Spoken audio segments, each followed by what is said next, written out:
अस्सलाम वालेकुम दोस्तों, थर्बर थाट्स में खुश आमदीद। अॼु जो लफ़्ज़ जेको दोस्तों आहे उहो आहे गज़ल ख़वानी। गज़ल ख़वानी मतिलबु गज़ल पढ़ण जी हालत। अगरि अॼु जे पहाके ते अचूं त अॼु जो पहाको आहे अधरंग मारे या खारे। अधरंग फालिज, अधरंग या फालिज अहिड़ी बीमारी आहे जंहिंजी हमले सां जिस्म जो अधु हिसो सुन ऐं नाकारा थी वेंदो आहे। उन बीमारी मां घटि माण्हू बचंदा आहिनि ऐं जेके बची बि वेंदा आहिनि उहे सारी ॼमार जॾा थी वेंदा आहिनि।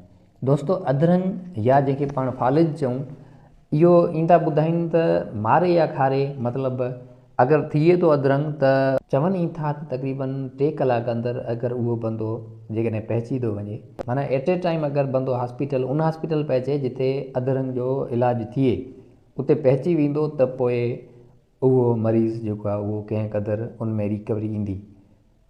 अगरि जेकॾहिं टाइम में नथो पहुचे त पोइ जेको अधरंग आहे उहो थियण खां बाद में जंहिं बॉडी जे जंहिं हिसे ते अधरंग थींदो उहो हिसो बाद में कमु करणु छॾे ॾींदो आहे। उनजे करे चवंदा आहिनि अधरंग मारे या खारे। या त अधरंग थियण खां पोइ बंदो जेको उहो मरी वेंदो आहे, अगरि जेकॾहिं परलोक न पधारींदो आहे पोइ मारे या खारे माना खरी वेंदो आहे। खरी कीअं त उनजो जिथे बि थिए थी फालिज जंहिं बॉडी जे हिसे ते, उहो बाद में बॉडी जो हिसो कमु करणु छॾे ॾींदो आहे, त उनजे करे माना खरी वेंदो आहे उहो हिसो, माना कमु करण जो न रहंदो आहे। इन जे करे चवंदा आहिनि अधरंग मारे या खारे। सो इहो आहे अॼु जो पहाको अधरंग जे हवाले सां। हाणे वरी नेक्स्ट अॼु जे पहाके में हाज़िर थींदासीं।